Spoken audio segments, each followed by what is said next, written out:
Bom, pessoal, então, Coffee Express aqui de parasitoses intestinais, o que você não pode deixar de saber sobre o assunto. Então, vamos lembrar que de largada a gente vai dividir as parasitoses em protozoários e vermes de maneira geral. Os protozoários, pessoal, eles não fazem eosinofilia em sangue periférico. A única exceção disso é a isóspora, que a gente vai pensar em diarreias em pacientes soropositivos, tá bom? E quando eu falo eosinofilia em sangue periférico, eu estou falando de uma contagem total de eosinófilos acima de 500, tá?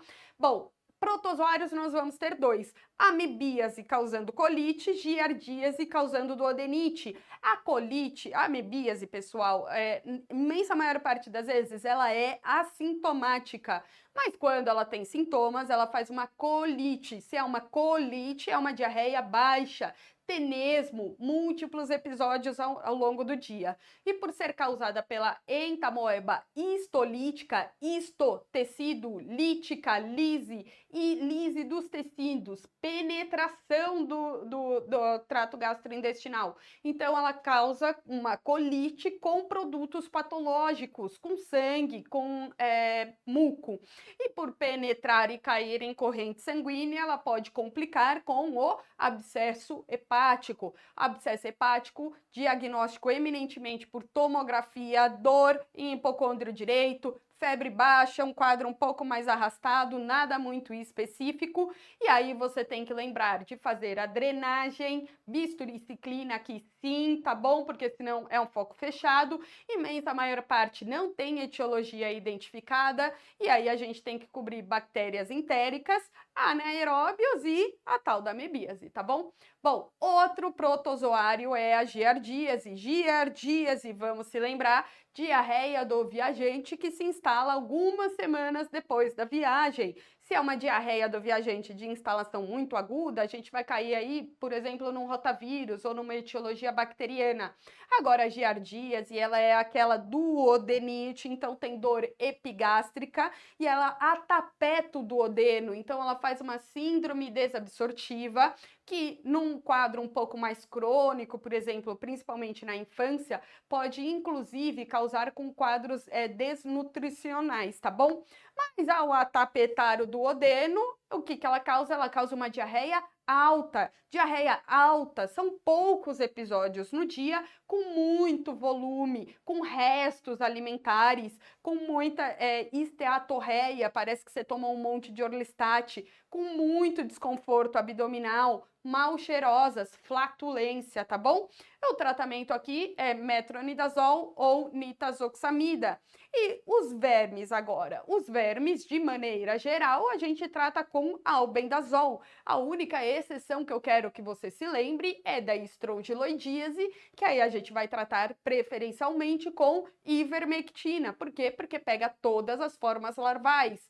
Mas vamos lembrar que os vermes vão se dividir entre aqueles que fazem ciclo pulmonar, que tem as maturações da sua larva no pulmão, e por ter que fazer esse ciclo pulmonar, eles fazem a chamada síndrome de Luffer, que é aquela tosse seca, às vezes aquela crise de asma refratária, pode ter febre também. E aí, se você fizer uma imagem, você vai ter um infiltrado pulmonar, principalmente micronodular, às vezes um pouco mais reticular, mas principalmente micronodular, e é um infiltrado migratório. Por quê? Porque uma hora ele está aqui, outra hora ele está aqui, outra hora ele está aqui, ou é um infiltrado que desaparece do nada muito rápido, tá bom? Bom, e quais são os vermes que fazem esse ciclo pulmonar? Estrongiloidíase, você não pode se esquecer dela. Por quê? Porque ela é muito associado a portadores assintomáticos, imensa maior parte da população tem e não tem sintoma nenhum. É por causa disso que a gente toma albendazol a cada 6 meses, tá bom? Bom, e o que acontece? Se você der corticoide para o seu paciente por qualquer motivo X, isso estimula o ciclo reprodutivo do estrongiloides, e aí você faz aquele quadro de estrongiloidíase disseminada. E é por causa disso que sempre antes de dar uma dose de corticoide significativa para o seu paciente, o que é uma dose de corticoide significativa? De forma geral, você pode considerar 1 miligrama quilo, tá bom? Por quê? Porque a dose de meio miligrama quilo acaba sendo mais dose anti-inflamatória. Se você partir para 1 miligrama quilo, aí você já acende a lanterninha, tá? Bom, mas aí se você for dar corticoterapia para o seu paciente, de forma geral, nós fazemos o quê? A ivermectina profilática, tá? Bom, a ancilostomiase, que é associada ao amarelão, que é o Necartor que gruda os dentinhos dele ali no intestino e vai causando uma anemia ferropriva, tá bom? Por exfoliação. E temos também aí o Ancilostoma brasiliensis, que faz o bicho geográfico, que tem muito prurido. Bom, o Ancilostoma e o Necartor, eu acabei falando aqui no acrônimo SANTA, a toxocaríase, que é o parasita eminentemente do cão, mas às vezes infecta o homem, aí faz a larva migrans visceral, tá bom? Que são as maiores eosinofilias, são os abscessos, os granulomas eosinofílicos que a gente encontra em alguns tecidos, principalmente em fígado, mas pode ter acometimento ocular também, e a ascaridíase, que tem um pouco mais de importância aí no contexto da criança, que faz o bolo de ascaris, que são vermes pequenininhos, mas que se você der imidazólicos, você acaba irritando eles e tem o maior risco deles fazerem quadros de abdômen agudo obstrutivo.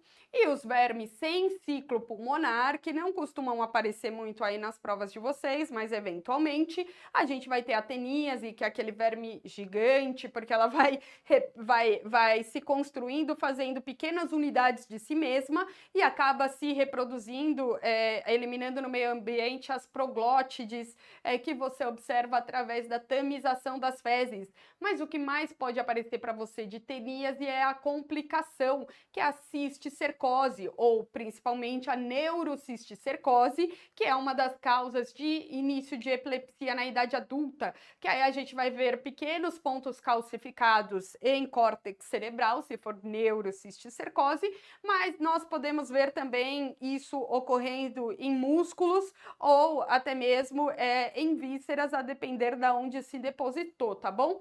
E vamos ter também os vermes anais, que aí a gente vai ter a enterobíase, também de maior importância na pediatria, porque causa prurido anal em crianças, principalmente à noite, e a tricuríase, que faz aí uma hipotonia do esfíncter retal e pode causar aí prolapso retal, tá bom, pessoal? Era isso que eu queria que você se lembrasse da aula de parasitoses intestinais.